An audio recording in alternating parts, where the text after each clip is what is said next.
What's going on? It's Michael with WalkthePath. I'm here today with Stoney. She is the owner of Stoney's Toy and Gift Shop here in Main Strauss Village in northern Kentucky. I recently met Stoney at, her name is also Sandy Stonebreaker. I recently met her at a Pops concert that Stacy Sands put together for all of her students that she teaches. So I met her and we were just talking about some of the things that she's been through, and she has quite a journey that I wanted to share with everybody today. So Stoney, if you don't mind, just talk about what's going on, what you're doing today, what is this gift shop that you have, talk a little bit about what it is. Hi Michael, welcome to my fun place. This shop and the life I'm living seems to be the culmination really of many years. It's not the end, but it certainly is a great point that I'm at right now. My journey has a lot of crooked paths along my journey. I moved here 18 years ago from Atlanta, Georgia, and knew that I was going to do custom picture framing. Opened my shop with a coffee table and a cigar box cash register, some boxes with a pretty sheet over them with some of my watercolors. My sister, who is a basket weaver, brought down a ladder and we painted it, hung the baskets on the ladder, and that's how I began. And now what do you have today? And what I have today, sometimes I have to pinch myself. I was telling Michael earlier that sometimes I walk down here late at night, turn on the lights, and just go, oh my gosh, I love this place. What a great place to shop and find happiness and joy. And I welcome grandmothers, mothers, new babies. I mean, I have the best clientele in the world. Mm-hmm. Could you have any better? So if somebody's coming into your shop, what can they expect? Well, they can expect a smile and a warm hello. Basically, the room that we're sitting in is the baby room. And I have a baby registry if there are new moms out there. And the other room is a room of toys for children ages 1 and up. I am very fussy about what I carry in my store. I don't have battery operated, I don't have electronic, I don't have nail polish, but I have a lot of interactive, educational, quality, wooden, organic toys for children. Awesome, awesome. And then I also saw that I personally have nieces and nephews, but nieces seem to really get into the dressmaking and all of that. It seems like you have some dresses in here. Oh, we have lots of girly stuff. Tutus and wings and hair bows and yeah. Awesome. Yeah. Talk a little bit about the princess story. When my granddaughter was about... Well, and before you even get into it, what is it? Okay. The princess story is, the title of the book, which I wrote and illustrated, is On Being a Real Princess, Secrets of a Happy Heart Princess. It features 16 princesses from around the world in their native costume. Each one is espousing a particular affirmation, and on the opposite page is a journal for writing about your feelings about that affirmation and some exercises. It's all values, self-esteem, decision-making issues. And I actually took it into the schools and worked with some 4th and 5th grade girls in some of the rougher schools in the city. And it was very rewarding. They loved the journaling aspect. We did a rap about the Happy Heart Princess that my grandkids call the nanny rap. So it's been a great pleasure, and it feels like one of the more important things I've done in my life. Awesome. And so you started to get into where this came from. Yes. When my granddaughter was about 8 or 9, we were out in the country walking, and she pointed to the woods and she said, Nanny, is that where the princesses live? And it really occurred to me then that she other than the Disney things, she really didn't have any concept. And I thought, this is a need for me to develop a concept, a tangible, workable, livable concept for what a princess is. And so that, my little granddaughter is the inspiration for this book. Awesome. She's now 19.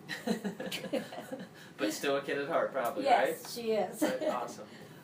And so what are some of the other things that you offer here, aside from the princess book, the toys for little youngsters, and then the baby registry? Okay, the other thing that I do, that I love to do, is my Fairy Tale Kids paintings. And these are personalized, custom paintings that someone can commission. They give me a theme, and I do a caricature drawing of their little one, painting it on a 16 by 20 canvas. I've done over 100 of them. It has the child's name is on the bottom, and parents and grandparents tell me that they hang on their bedroom walls, and they look at them every night before they go to bed. So, and I had a grandmother in the store recently that I've done 13 of hers, and she has 2 more to go. She gives them to each child on their 3rd birthday. So it's a great gift to give. It's something that's going to be treasured and not tossed away when they're done playing with it or whatever. Sure. So, and I love to do them. Well, aside from that, what do you love about the shop or the people that come in? What is the experience that you can share with others? Is it just maybe even from those paintings that really light you up? When I first opened the shop, and I didn't sell toys at that time, I sold some earrings and candles and things like that. I had always worked in either education or healthcare. So one of my big issues was, I'm in such a mercenary business. How do I justify this? And eventually, I came to the conclusion that this was an opportunity that was given to me to touch lives. And I had a guest book by the front door that people would write in. And I remember in particular one gal that came in a little bit after closing one evening, and she said, "Is it too late?" And I said, "Oh no, come on in." She was here probably for 5 or 10 minutes, and when she left, she wrote in my guest book, and she said, "Thank you for being here. I needed a safe, peaceful place to be." And I thought, it doesn't get any better than that. I don't know what her story was, but if for a few minutes I met a need for her, that's my reason for being.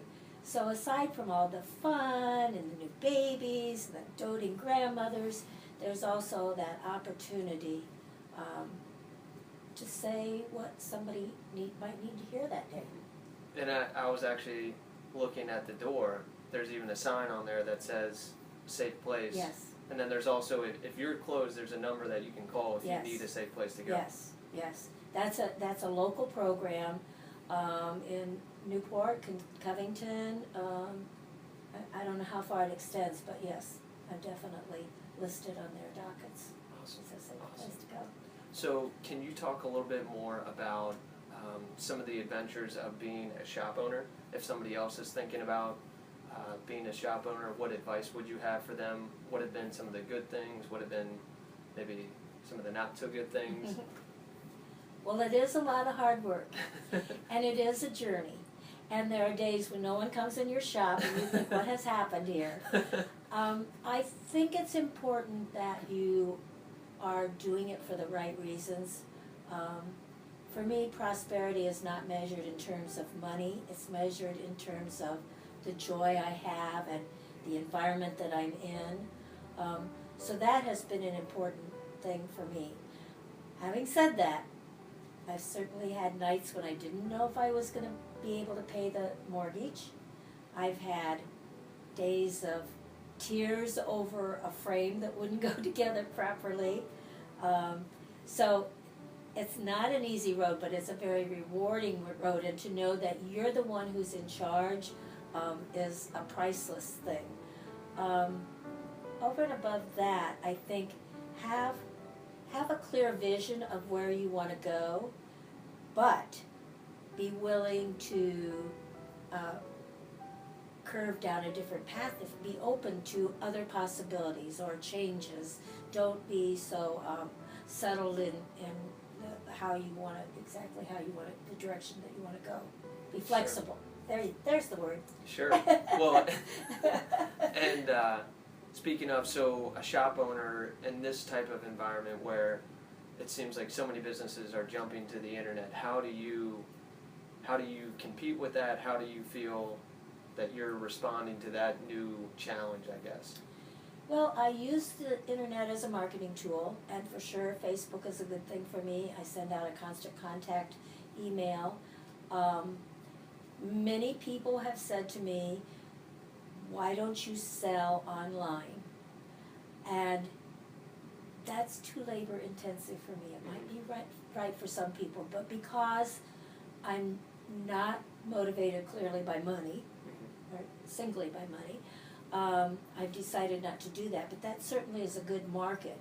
And probably my biggest competition is Amazon.com, because people can sit in their jammies and order toys all day long. So, I try to do some other things that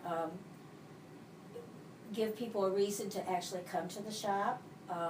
We had a wonderful 2 Saturdays we did Christmas caroling on my front porch, and we had a total of 6 musicians with guitars and keyboard and percussion, and then we handed out toy instruments to the kids. Oh, wow. We had hot chocolate and cookies, and it was a fun day. Mm-hmm. It was a fun day. I also do children's parties in my backyard, and I have a registry that they can register for gifts for the child whose birthday is coming up. Probably I will be doing craft and art classes in the backyard again this summer for the child, and those are on a donation basis, because I think it's important to be able to offer to our kids here in Covington some free fun times. And so, when I've done those classes in the past, and I've had instructors that kind of volunteer, I mean, they receive some donations, and they keep all the money that they make, but they've come and done different things, and we've had relative success with that. Well, and speaking of success, you were rated, what, last year? 2015? Best toy store in Northern Kentucky! So it seems like what you're doing is clearly working. It's great. There's great, yeah. certain magic that kind of happens when you go Yeah, there. I believe in magic. Awesome. Yeah. Awesome. Well, talk a little bit more about your journey. I guess let's just start from the beginning. Okay. Where did you see yourself going when you were, just either a little girl or, if you wanted post-college, talk about. Okay. Well, I think it's important for me to say that I grew up in with a schizophrenic mother and a diabetic alcoholic father. So my childhood was not perfect by any stretch, and I need to not.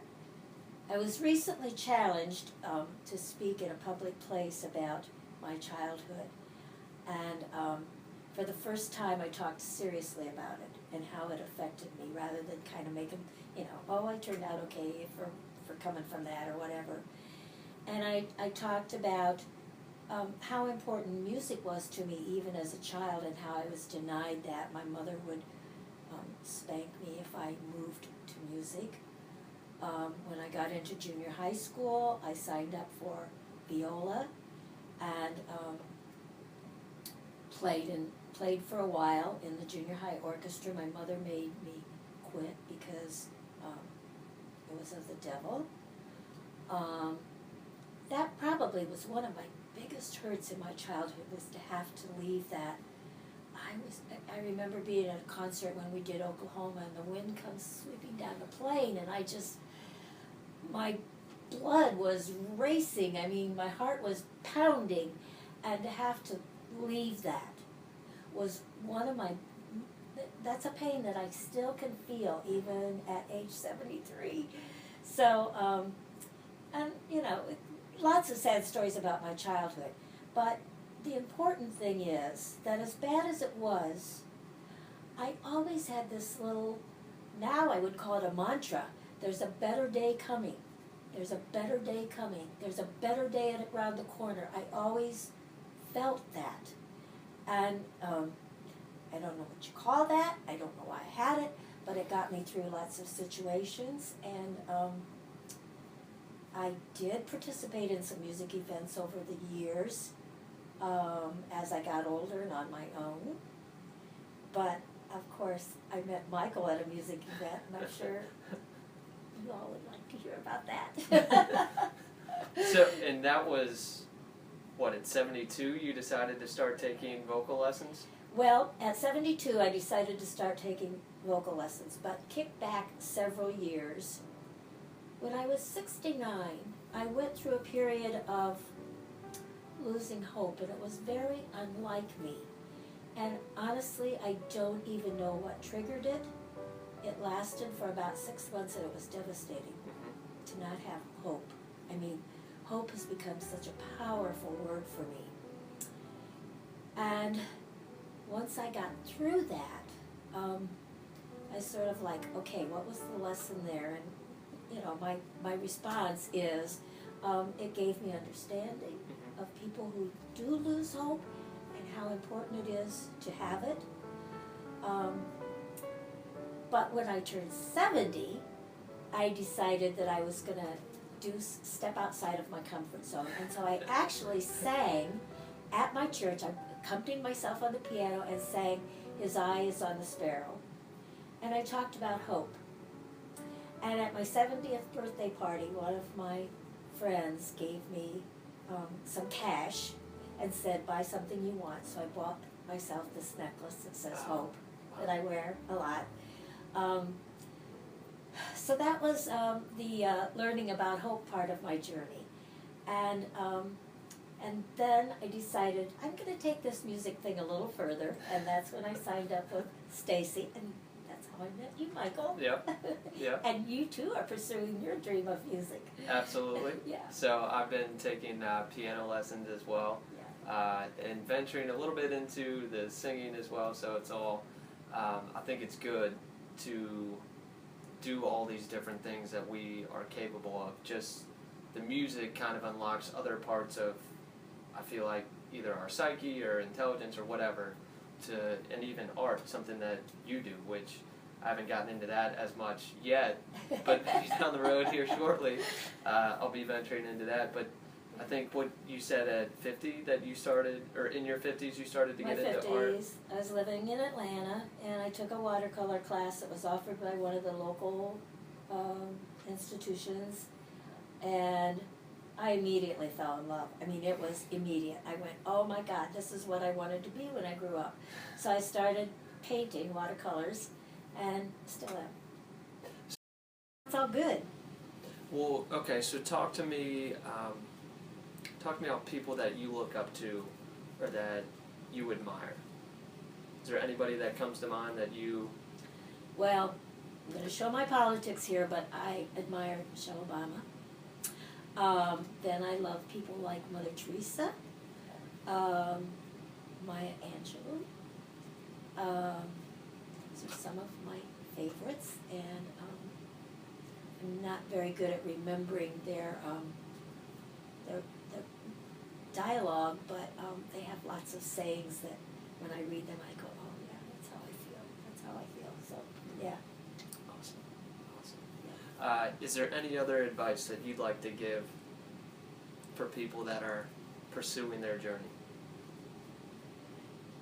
Every day is a gift, and there's beauty to be found everywhere. I believe in keeping a gratitude journal, and on the days that I don't keep it, I just try to remind myself during the day of the things that I have to be thankful for. And sometimes I'll just pause in what I'm doing and say, thank you, God. But we in this country have so much to be thankful for, and I try very much not to look at the negative. I have a blog called Happiness is a Choice, and I believe in that. I believe that happiness is a choice and a positive attitude is a habit. And if you start to feel yourself fall into that negative habit, negative energy is debilitating, and the words and the thoughts that we put into the air create our reality. So be positive, be happy, be glad for your life, and look at the good stuff. Awesome. Now tell me one thing that is goofy about you, or tell me about a time that you had to laugh at yourself. I told Michael I'd have a hard time finding a good one example because there's been so many.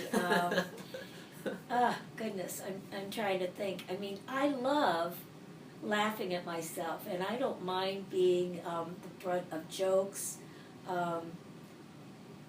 Probably one thing that's funny is that someone described me as, in the shop, described me to another customer as, she's a little short redhead that runs around her shop barefoot. And I thought, that's me. So, yeah. Awesome. So I like to dress up. I like to put on funny wigs. I like to run, play. All that crazy wild stuff. Awesome. Yeah. Awesome. And the last thing I'll point out is that she goes by Stoney, but her name is Sandy Stonebreaker, which if you think about your last name, Stonebreaker, as in pushing through some of the obstacles that you've had to get you to where you are today. Oh, I love that. It's in your blood. Thank you. Absolutely. So if you're interested in the magic that Stoney's Toy and Gift Shop offers, feel free to check her out. She also has a website. www.stoneysgifts.com. So otherwise, feel free to check it out. Otherwise, good luck walking your journeys, and I'll talk to you soon. Thanks, everybody.